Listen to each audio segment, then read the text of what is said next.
Good evening.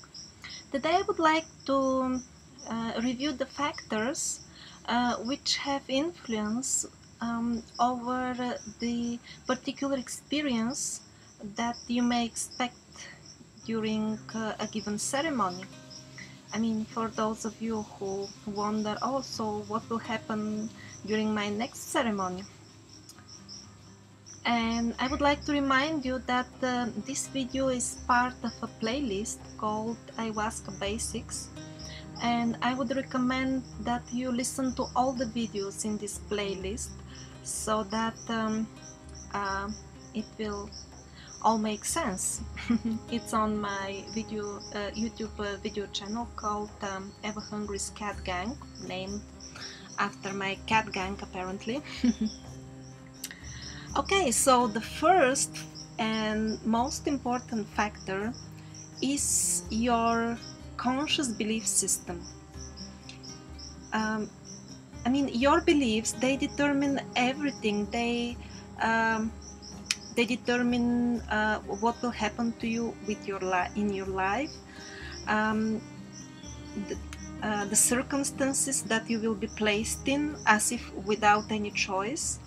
And also those beliefs, they also rule your emotions. For example, if you think that let's say living in a very simple wooden bungalow with just a few dishes to cook, and that's all your possession, if you think this is really a depressing and horrible life, it will be. If you end up in such a situation, you will most definitely experience those emotions.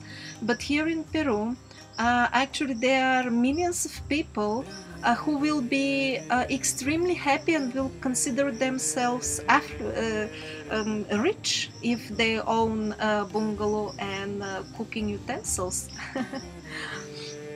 Many of them just live in kind of sheds with leaves on the top. When it rains, it goes through the leaves often.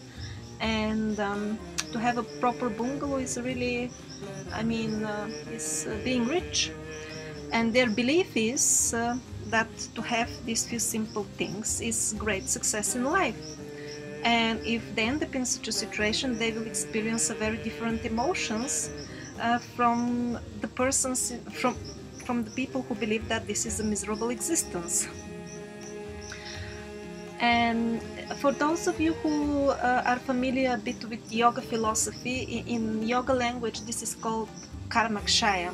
The content of karmakshaya is the primary factor that will determine your ayahuasca experiences, because we paint the reality around us with our beliefs. The beliefs are the root of everything, and this modeling, this painting of the reality around us happens much faster when we are in the upper dimensions. Here we are surrounded basically with the dead matter, and it takes usually some time before, I mean, after we change a certain belief, for it to change the circumstances in our life. It may take even years. While in the other dimensions, this may take seconds. Things are much faster over there. So all your beliefs, they are the primary factor, and sometimes things that are deeply buried, you know, since years and need to be cleaned up, they may surface. Okay, that was the most important factor. The other factors I cannot really, I will just list them one after another, but it's not that the most important will come first, because in different ceremonies there will be a different factor which will be more important. Well, the next one is ayahuasca's idea of what should be done next in your cleaning process. I mean, for most of us, maybe not all, although you will hear in many videos that it's always about cleaning. I think it's only for those who want it. But Westerners, more than 99% approach ayahuasca for cleaning and spiritual purification. And ayahuasca knows that and has got a program for us which particular thing needs to be worked on during a particular ceremony. It may not correspond to your particular thoughts during the day, and usually it doesn't. It rarely does. It's just her plan. You may expect that the experience from the previous ceremony will continue, but it's not always like that. There could be a lot of surprises. Okay, the third factor is the shaman, the curandero. If you have such during your ceremony, sometimes there are different styles of drinking ayahuasca. Sometimes it's just a music circle where all the participants are supposed to hold the space together, or the Santo Daime, they have totally different and also very nice way of very nice style of drinking ayahuasca. So those who have shamans, sometimes actually the shaman may work very actively on doing something on you, hopefully good. And he may in some cases literally guide you through the other dimensions, like a parent that takes a child by the hand and takes him places. That is possible sometimes. Although in big groups I wouldn't say this is often the case, but it is possible in some cases.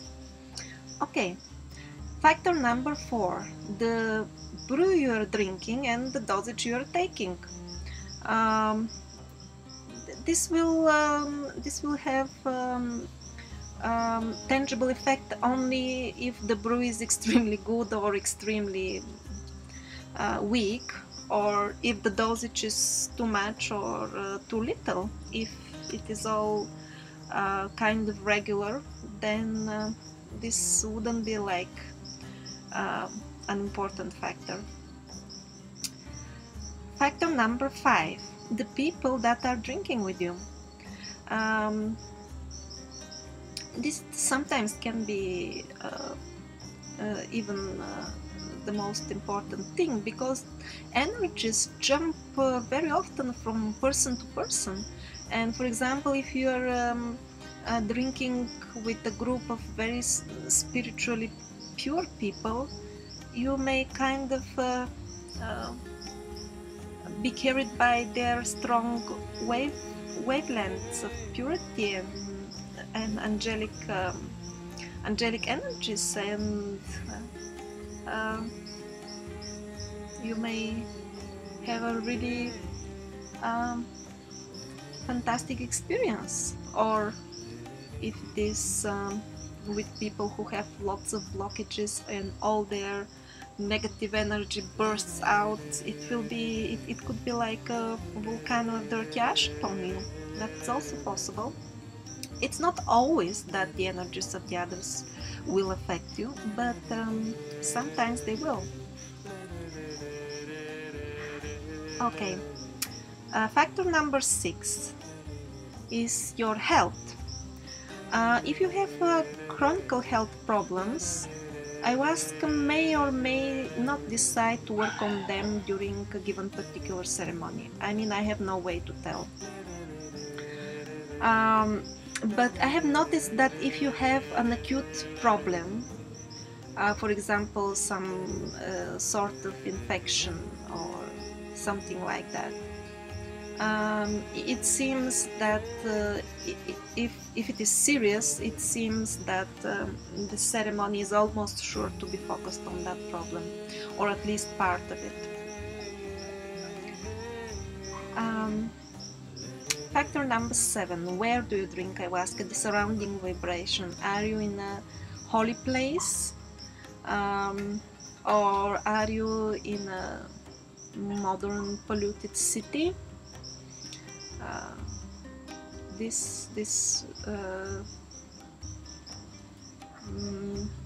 this really can affect your experience to a large extent, actually, because the vibrations of ignorance and greed and all kinds of this sort of emotion, these vibrations are so dense in the cities that you may feel like a swimmer with a stone attached to him. It makes it kind of hard to swim, actually.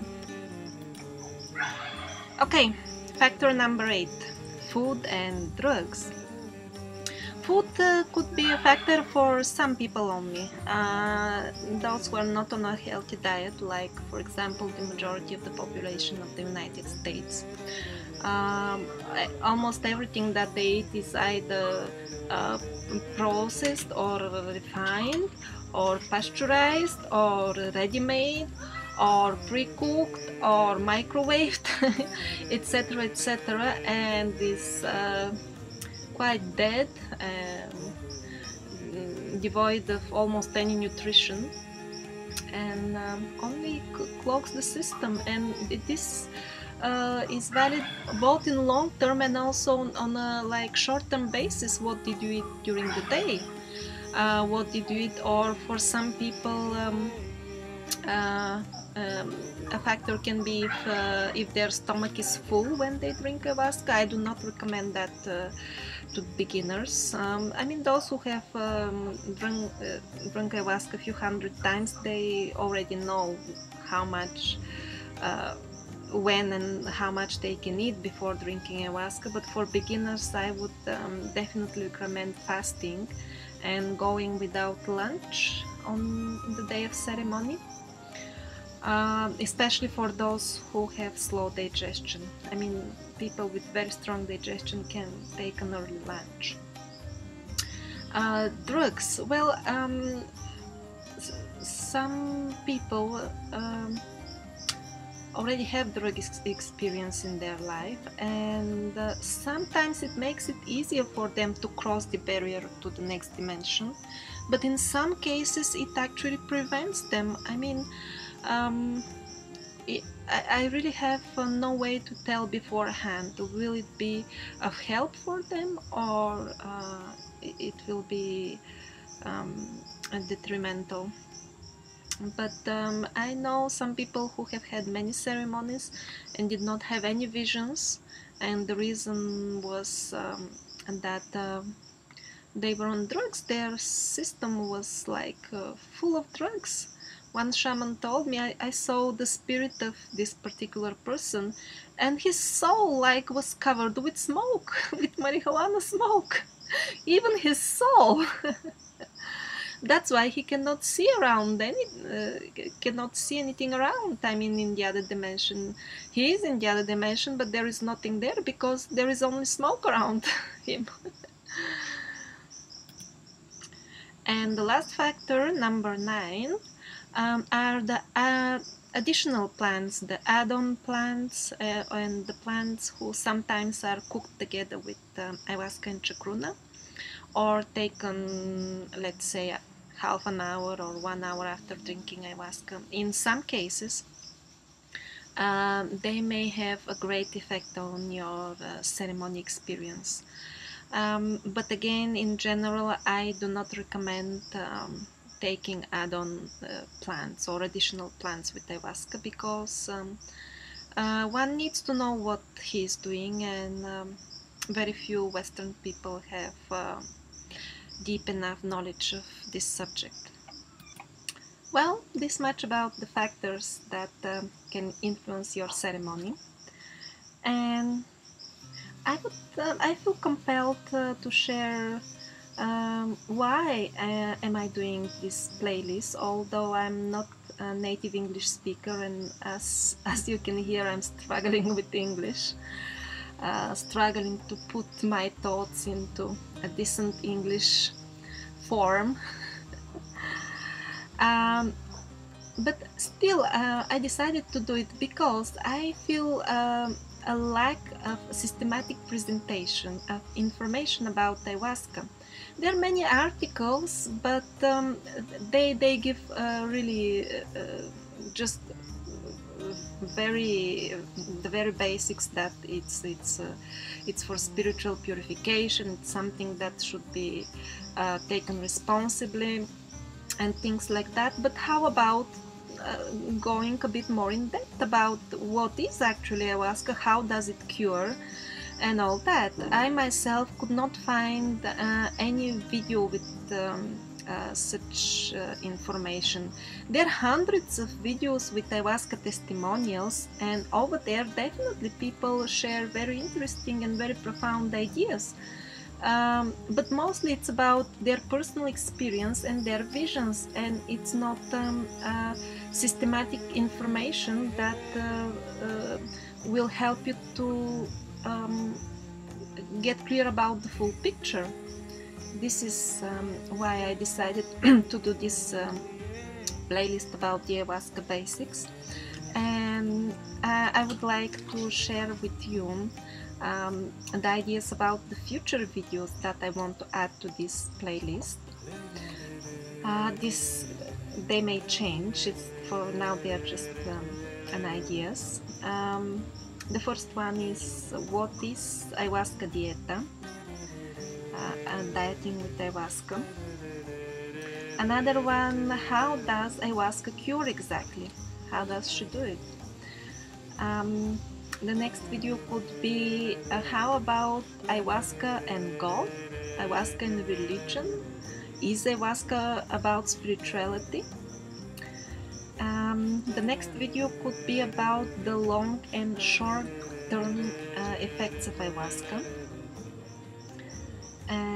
Another one could be how to prepare for a ceremony. Next video, styles of drinking ayahuasca. And then one video about the icaros. What are the icaros? What are they? How do they work? Why are they there? And the last one could be a guide to drinking ayahuasca alone. A guide, please don't be misled about the title. The video will be mostly about trying to discourage you to do it by yourself by every possible means. Okay, thank you for listening, and I hope you have learned something. Okay, I need to clarify something, so I'm putting a small addition to this video. When I said the lack of systematic information about ayahuasca, I meant in a video form on YouTube and the other video websites. And it doesn't mean that it's not there, simply I have not come across it. And actually I would appreciate if any of my listeners knows about other places where you can get in-depth information about the ayahuasca in a way I presented. To send me actually private message and let me know where it is, or even if it is an article on internet, that would be also highly appreciated. I'm sure I think there are books, I mean printed books with somewhat more or much more detailed information about ayahuasca, but that is another category. Okay, thank you very much. Get sure to keep an eye on my playlist if you like the videos. Ciao ciao.